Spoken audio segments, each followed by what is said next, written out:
Cleopatra VII Philopator was born in 69 BCE into a Mediterranean world already dominated by Roman power. Egypt, once an independent empire, was by then ruled by the Ptolemaic dynasty, descendants of Macedonian Greeks who had governed the country since the death of Alexander the Great. Though foreign in origin, the Ptolemies adopted many Egyptian religious and political traditions, particularly those connected to kingship and burial. By Cleopatra's lifetime, these traditions were no longer identical to those of the Old Kingdom, but they remained central to how royal authority and death were understood. Cleopatra became queen in 51 BCE following the death of her father, Ptolemy XII. According to Ptolemaic custom, she ruled jointly with her younger brother, Ptolemy XIII, whom she was also expected to marry. Contemporary documents confirm this arrangement, but they also reveal that real power within the court was contested. Cleopatra attempted to rule independently, placing her own name on official decrees and coinage, a move that angered powerful court officials loyal to her brother. Within 3 years, Cleopatra was forced out of Alexandria and into exile. This internal conflict weakened Egypt at a moment when Roman influence in the eastern Mediterranean was expanding rapidly. At the same time, Egyptian royal burial traditions required long-term preparation. Archaeological evidence from earlier Ptolemaic rulers shows that royal tombs were often planned early in a reign, sometimes decades before death. Cleopatra, as a legitimate pharaoh in Egyptian religious terms, would have been expected to follow this practice. In 48 BCE, Roman civil war brought Julius Caesar to Egypt. He arrived while pursuing Pompey, who was murdered shortly after landing in Alexandria. Ancient sources describe how Cleopatra returned secretly to the city and secured Caesar's support.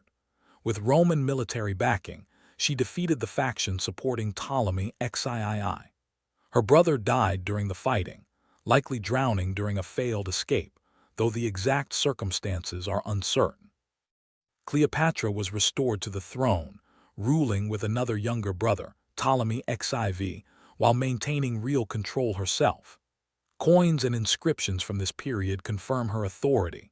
She later gave birth to a son, Ptolemy XV, known as Caesarion, whom she claimed was Julius Caesar's child. While Roman sources are cautious about this claim, Cleopatra publicly recognized Caesarion as her heir. After Caesar's assassination in 44 BCE, Cleopatra returned permanently to Egypt. Ptolemy XIV soon disappeared from the historical record, and Caesarion was named co-ruler. From this point forward, Cleopatra ruled without serious internal opposition. This period likely saw renewed attention to royal funerary planning, consistent with both Egyptian tradition and Ptolemaic precedent. Cleopatra's alliance with Mark Antony began in 41 BCE. Their relationship was political as well as personal. Coins, decrees, and administrative records show that Cleopatra regained territories previously lost to Rome and strengthened Egypt's economic position. Religious imagery linked Cleopatra with Isis, reinforcing her legitimacy among Egyptian subjects, while Antony was associated with Dionysian symbolism in the Greek world. These associations were political tools, not evidence of myth-making. Tensions with Rome escalated as Octavian, Caesar's adopted heir, consolidated power in the West. Roman propaganda portrayed Cleopatra as a foreign threat, manipulating Antony, a narrative designed to justify war. In 31 BCE, Octavian's forces defeated Antony and Cleopatra at the Battle of Actium. This naval defeat effectively ended their control over the eastern Mediterranean. In 30 BCE, Octavian invaded Egypt.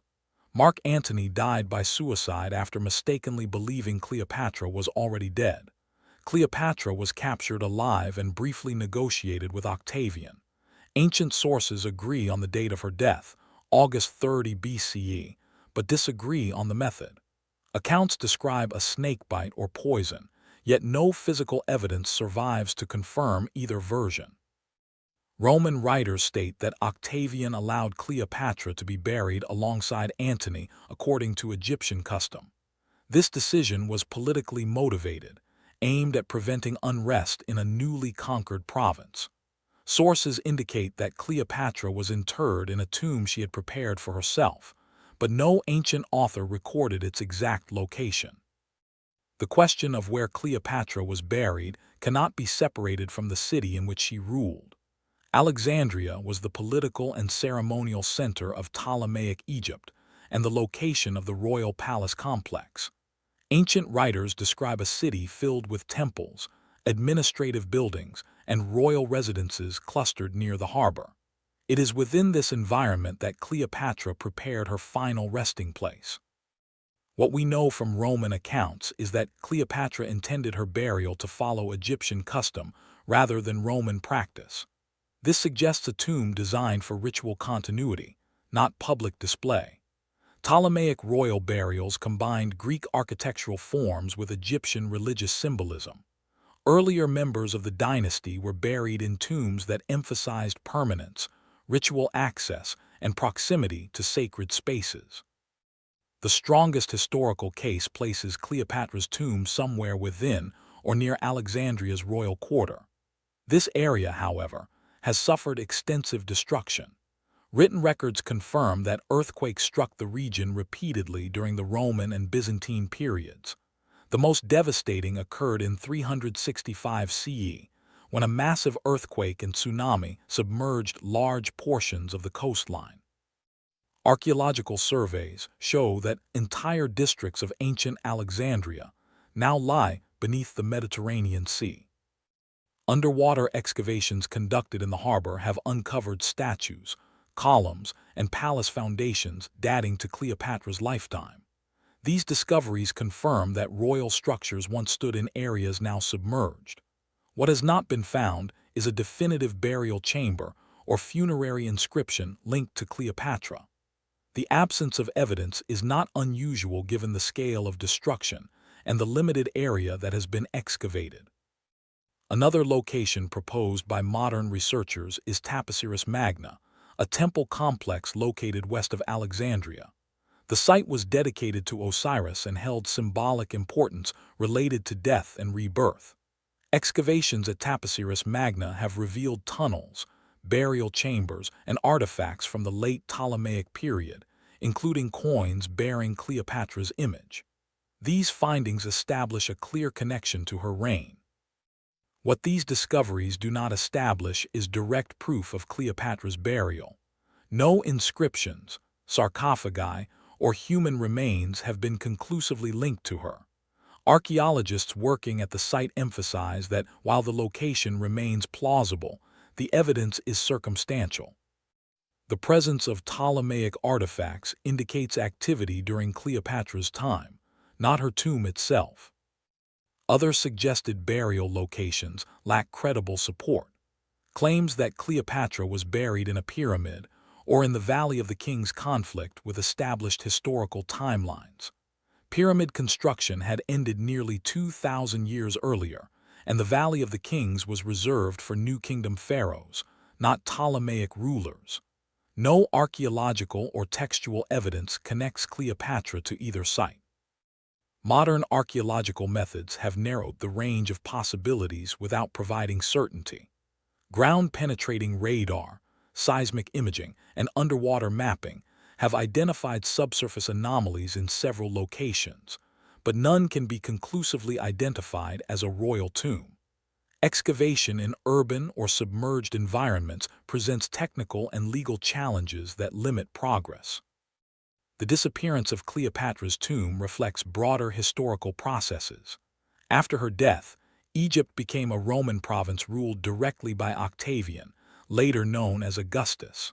The Ptolemaic royal cult was dismantled, and there was no institutional interest in preserving the tomb of the last native ruler. Over time, looting, reuse of stone, rising water levels, and urban development erased visible traces of her burial. What we know is that Cleopatra prepared for death according to the customs of her culture and status. What we do not know is how completely those preparations survived the centuries that followed. The tomb was not deliberately hidden, but it was never protected.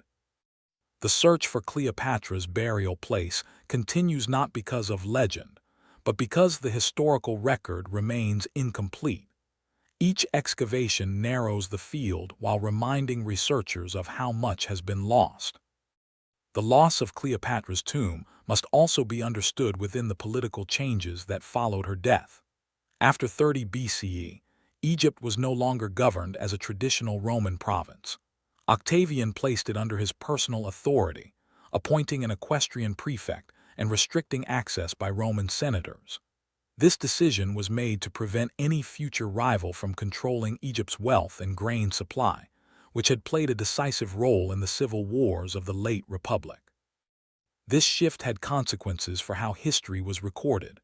Roman administrative documents from Egypt survive in large numbers, but they focus on taxation, agriculture, and military supply. Royal memory was not preserved as a priority. Cleopatra, as the final ruler of a defeated dynasty, no longer served a political function. Her burial was a matter of closure, not commemoration. One of the earliest Roman observers of Egypt was Strabo, who visited Alexandria around 25 BCE. He described the city's layout, its harbor, and its monuments, including royal palaces that were still standing at the time. Notably, Strabo did not mention Cleopatra's tomb. This absence suggests that the tomb was either not prominent, not publicly accessible, or already beginning to lose its significance within the urban landscape. During the first centuries of Roman rule, Alexandria experienced repeated episodes of unrest. Conflicts between different communities led to riots and destruction in several parts of the city. Although ancient sources do not specifically mention damage to tombs, such instability would have placed any unguarded monument at risk. Funerary structures within urban centers were especially vulnerable to neglect and reuse. Environmental conditions further complicated preservation. Alexandria was built on low-lying land near the Nile Delta, where groundwater levels fluctuate. Archaeological studies show that rising groundwater caused gradual damage to underground structures. Burial chambers constructed below the water table were particularly susceptible to collapse, flooding, and erosion. The earthquake and tsunami of 365 CE marked a major turning point. Contemporary accounts describe massive waves striking the coast, destroying buildings and displacing entire neighborhoods. Geological evidence confirms widespread subsidence along the shoreline. Modern underwater archaeology has documented fallen columns, statues, and architectural blocks from the royal quarter scattered across the seabed. If Cleopatra's tomb was located near this zone, its survival would have depended on construction depth and materials. Rock-cut tombs might have resisted partial collapse, while freestanding structures would have been more easily destroyed. Without direct evidence, archaeologists can only assess likelihoods rather than outcomes. As Alexandria declined in late antiquity, its ruins became a source of building material. Stones from abandoned structures were reused in later construction projects. Tombs that lacked inscriptions or religious importance were among the first to be dismantled. This practice explains why so few elite burials from densely populated ancient cities remain intact. By the medieval period, Alexandria had lost much of its former prominence. Travelers recorded ruins without identifying their origins. Cleopatra's historical reputation survived in literature, but the physical traces of her reign had largely vanished. The absence of continuous cultural memory contributed to the loss of precise locations tied to her life and death. Modern archaeology approached the problem with improved methods but limited opportunities. Early excavations in the 19th century were often destructive and poorly documented. Later scientific approaches emphasized context and preservation, but much of the ancient city was already inaccessible beneath modern construction or underwater. What remains clear is that Cleopatra's tomb was not erased by a single event. Its disappearance was the result of cumulative processes: political erasure, environmental damage, urban transformation, and material reuse. Each factor contributed incrementally to the loss. The inability to locate the tomb does not contradict ancient accounts of her burial. It reflects the reality that even well-documented historical figures can leave fragile archaeological traces when their monuments exist in unstable environments. The modern search for Cleopatra's tomb reflects a shift away from speculation and toward evidence-based investigation. Rather than relying on legend, archaeologists have focused on locations that align with known political, religious, and geographic patterns from the late Ptolemaic period. Alexandria remains the most likely setting. Cleopatra ruled from the city for most of her reign, and royal burials were traditionally placed near centers of power. Excavations and underwater surveys have confirmed that large sections of the ancient city, including the royal quarter, now lie beneath the Mediterranean. Architectural fragments recovered from the seabed match structures described in ancient texts, confirming the scale of loss. What remains unknown is whether Cleopatra's tomb was within the submerged royal district or elsewhere in the city. No confirmed Ptolemaic royal tomb has been identified in Alexandria, either on land or underwater. This absence limits conclusions, but does not rule out the city as the burial location. Another site that has drawn sustained attention is Taposiris Magna, west of Alexandria. Archaeological work there has uncovered temples, burial chambers, tunnels, and coins dating to Cleopatra's reign. The presence of religious architecture associated with Isis aligns with Cleopatra's public identification with the goddess. What the evidence confirms is that Taposiris Magna held ceremonial importance during the late Ptolemaic period. What it does not confirm is a royal burial. No inscriptions naming Cleopatra, no funerary texts, and no unmistakable royal iconography have been found. The site remains a possibility rather than a conclusion. Other proposed locations lack credible support. Claims linking Cleopatra's tomb to the pyramids or the Valley of the Kings conflict with established burial practices.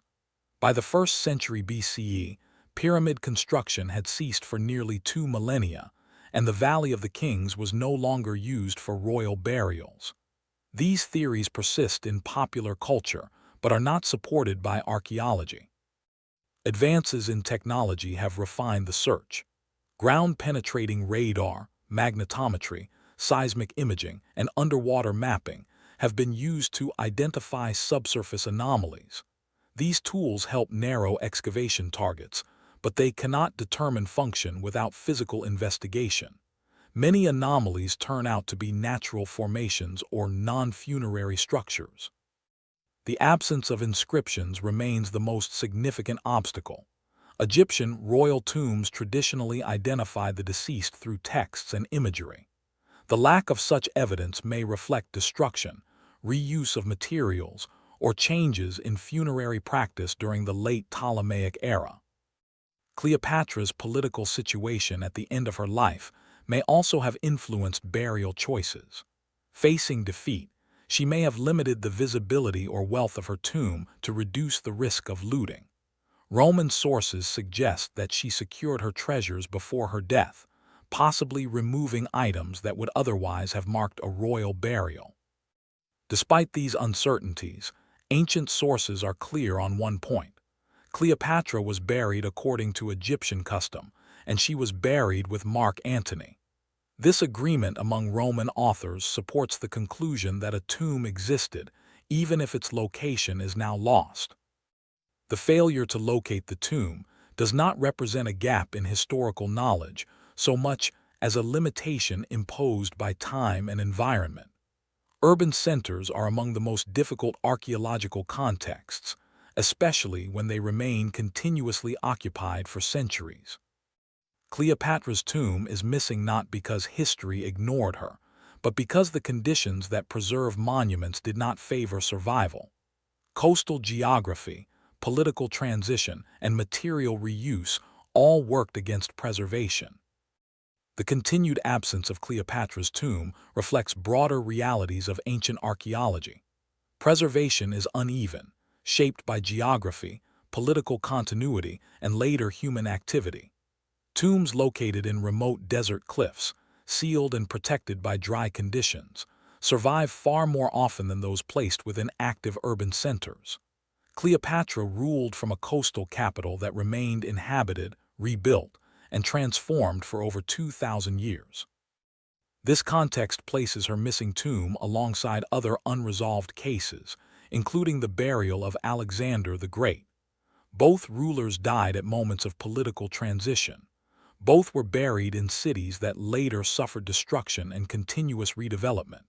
In each case, ancient texts confirm burial, yet physical evidence has not survived in identifiable form. What archaeology can establish with confidence is the sequence of events. Cleopatra lived as a ruling monarch, prepared for death according to Egyptian tradition, died in 30 BCE, and was buried with ceremonial recognition. Roman authority allowed this burial to proceed, not out of sentiment, but out of political calculation. Stability in Egypt depended on respecting deeply held religious customs. What archaeology cannot establish is the precise location or condition of the tomb today. It may lie beneath modern Alexandria, submerged offshore, dismantled for building stone, or destroyed by natural disaster. Each scenario aligns with known historical processes. None require speculation beyond the evidence. The ongoing search is therefore not driven by legend, but by method.